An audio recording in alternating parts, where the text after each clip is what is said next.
पिछले क्लास में प्रेसिडेंट का हम लेजिस्लेटिव पावर और एग्जीक्यूटिव पावर किए थे। आज हम लोग फाइनेंशियल पावर, इमरजेंसी पावर और जुडिशियल पावर करेंगे। ओके, चलिए आइए फाइनेंशियल पावर।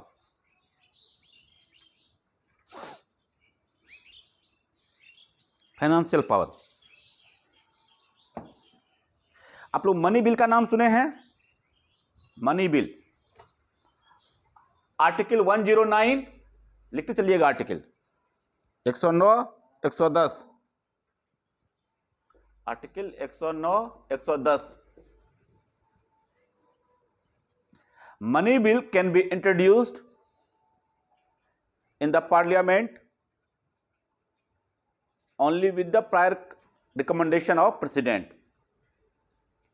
राष्ट्रपति के प्रायर कंसेंट से, पूर्वानुमति से ही जो है मनी बिल जो है वह लोकसभा में पेश किया जाता है।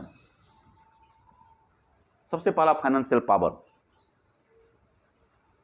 धन विधेयक जो होता है, जो कि आर्टिकल आप 109 में चेक कर लीजिएगा, 110 में चेक कर लीजिएगा,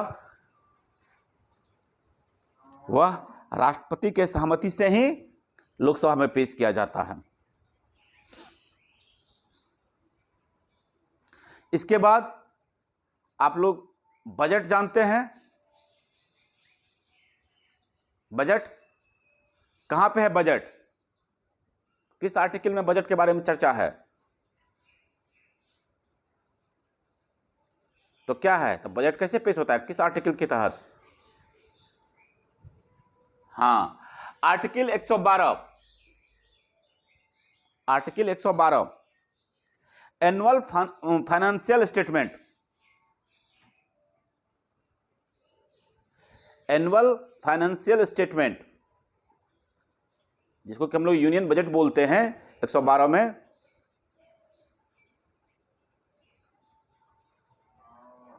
ओके, यह भी इनके रिकमेंडेशन से आता है। ये भी इसको ले डाउन करते हैं। He causes to be laid before the parliament the annual financial statement, that is union budget।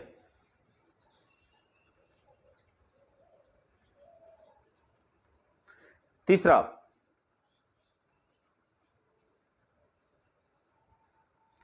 Demand जो पैसे का होता है, रिकमेंडेशन जो होता है, ठीक है, अनफोर्सिन एक्सपेंडिचर, आकस्मिक निधि, ठीक है ना, कंटीजेंसी फंड से।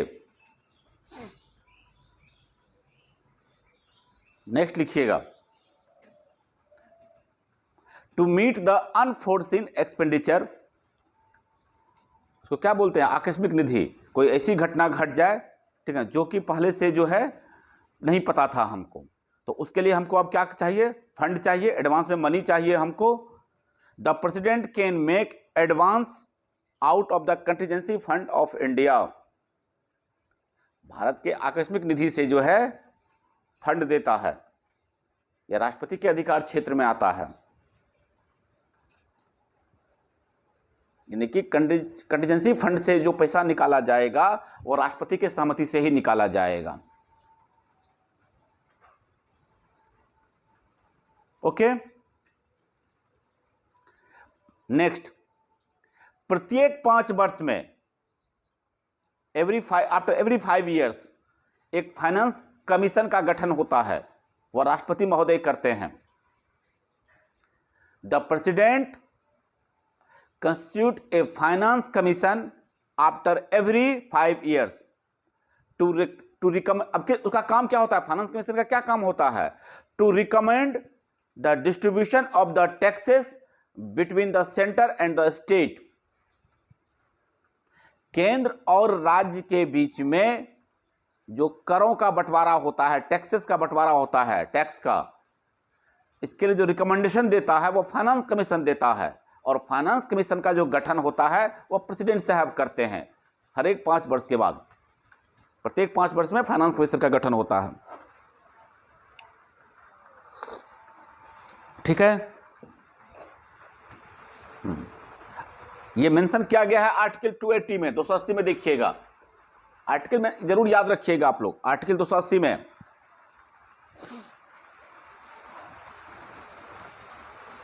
आर्टिकल 280 के तहत तो ये हो गया आपका फाइनेंशियल पावर प्रेसिडेंट का, ठीक है ना।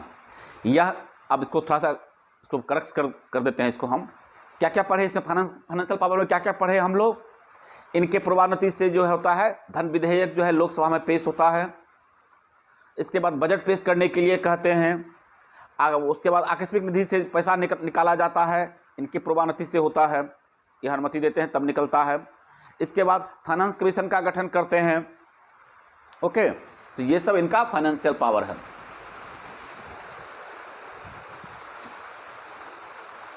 हाँ, आकस्मिक निधि होगा, आर्टिकल जरूर होगा, मेंशन नहीं है मेरे पास, नहीं लिखे हैं, भेज देंगे हम देख के, ठीक है।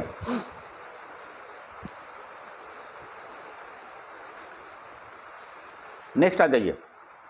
Next emergency power. Emergency power तो इमरजेंसी का एक अलग से क्लास लेंगे, ठीक है ना, तब वहां पे इमरजेंसी को हम विस्तृत तरीके से बताएंगे इमरजेंसी किस तरीके से होता है, ठीक है ना। बट यहां के लिए क्योंकि प्रेसिडेंट के अंदर पढ़ रहे हैं हम लोग, तो आप लोग याद रखिएगा, ठीक है ना। हमारे यहां 3 तरह का इमरजेंसी है। कौन कौन इमरजेंसी है?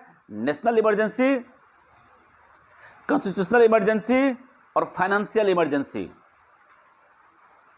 राष्ट्रीय आपात, उसके बाद हम लोग जो राष्ट्रपति शासन लगाते हैं किसी राज्य में लगाते हैं, कॉन्स्टिट्यूशनल इमरजेंसी, इस स्टेट के अंदर लगाते हैं उसको हम लोग, 2 हो गया। और तीसरा वित्तीय आपात। तीनों आपात की जो उद्घोषणा होती है वो प्रेसिडेंट की तरफ से होता है, प्रेसिडेंट साहब करते हैं। ओके, अगर प्रेसिडेंट को लगता है कि देश में आपात की स्थिति है तो नेशनल इमरजेंसी किस किस ग्राउंड पे लगाया जाता है, ठीक है ना, आप लोग राइट डाउन कर लीजिएगा।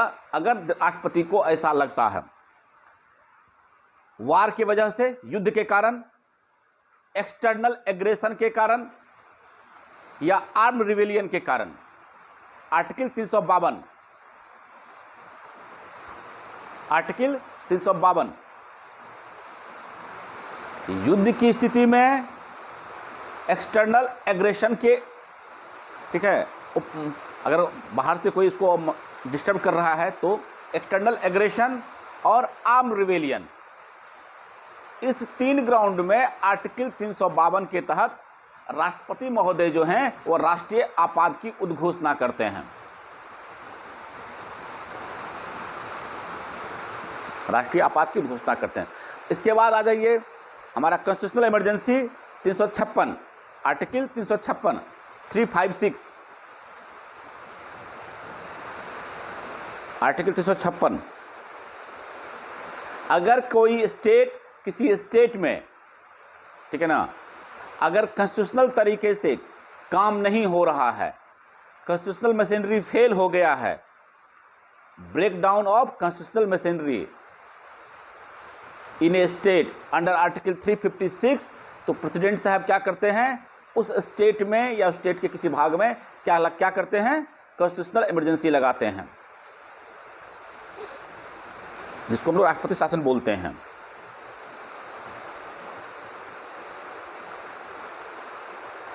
थर्ड, फाइनेंशियल इमरजेंसी 360,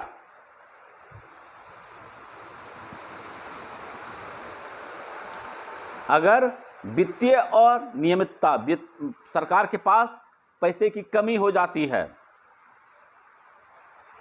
अगर फाइनेंशियल स्टेबिलिटी जो है उसको थ्रेट हो जाता है और स्थिरता आ जाती है फाइनेंशियल मतलब कंडीशंस में कंट्री का, तो राष्ट्रपति महोदय क्या करते हैं, वित्तीय आपात लगा सकते हैं।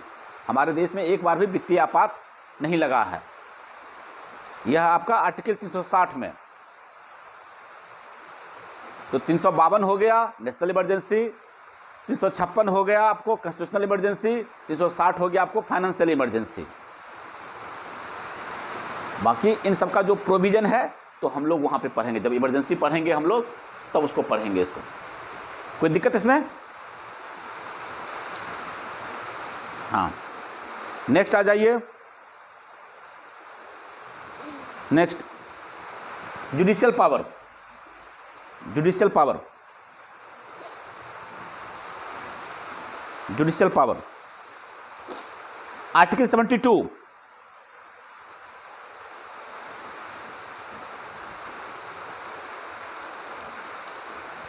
आर्टिकल 72 में एक मेंशन किया हुआ है, ठीक है ना। आप लोग जानते भी होंगे कि प्रेसिडेंट के पास पावर है किसी भी सजा को माफ कर देने का। ये सुने हैं ना, जब किसी को यहाँ पे फांसी की सजा हो जाती है, हाँ फांसी की सजा हो जाती है, तो प्रेसिडेंट के पास जाता है वो अपनी सजा माफ करवाने के लिए।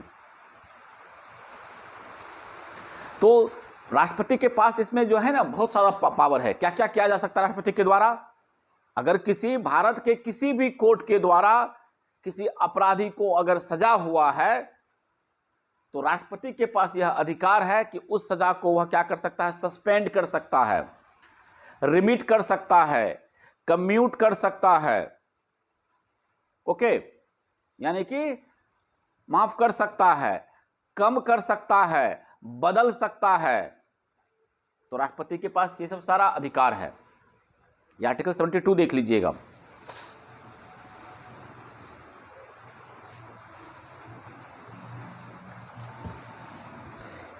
ओके, इंक्लूडिंग कोर्ट मार्शल, ठीक है। कोर्ट मार्शल में भी बोले ना कि इंडिया के किसी भी न्यायालय के द्वारा, ठीक है, क्लियर। एक ये अधिकार हो गया इनके पास। दूसरा article 143, article 143, article 143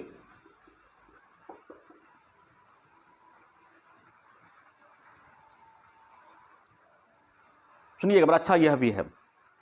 he can seek advice from the supreme court on any question of law और fact, however advice tendered by the supreme court is not binding on the president।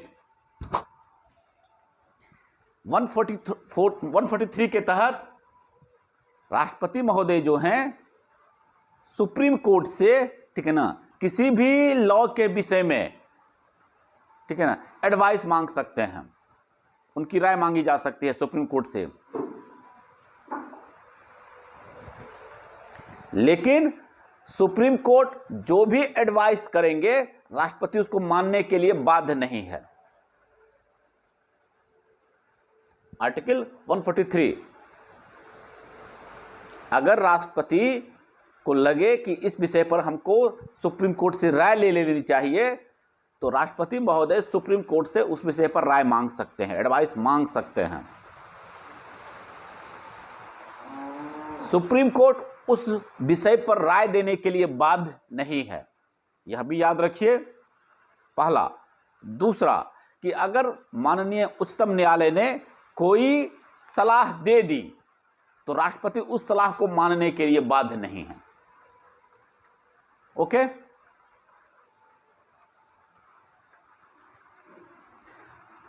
इसके बाद हम लोग बता ही इसको इसमें बता ही हैं कि सुप्रीम कोर्ट के जजेज क्या नियुक्ति करता है, तो यह भी इसके जुडिशियल पावर के अंदर आता है। और नेक्स्ट आ जाइए। और इसमें तो कुछ आपको है नहीं, बस यही इसमें है। बाकी तो सुप्रीम कोर्ट के जजेज, उसके बाद हाई कोर्ट के जजेज, इनकी नियुक्ति की जाती है। तो ये तो आपको जो एग्जीक्यूटिव पावर में हम बता ही दिए हैं, यही आपका पावर है, जुडिशियल पावर है। जुडिशियल पावर में मेनली इनको जो क्षमा, किसी भी कोर्ट के द्वारा जो सजा दिया जाता है उस पर जो क्षमा होता है या सजा को कम करने का जो अधिकार होता है, यह प्रेसिडेंट साहब के पास होता है। ये बहुत इंपॉर्टेंट पावर है इनका। और सलाह मांगने का तो अधिकार है इनको। जस्ट देखिए कि सुप्रीम कोर्ट से ये सलाह मांग सकते हैं, यही इसका हमारा पावर है। क्या क्या पावर देख लिए हम लोग एग्जीक्यूटिव पावर देख लिए, उसके बाद हम लोग लेजिस्लेटिव पावर देख लिए, हम लोग फाइनेंशियल पावर देख लिए, इमरजेंसी पावर देख लिए और जुडिशियल पावर देख लिए। ओके, कोई दिक्कत?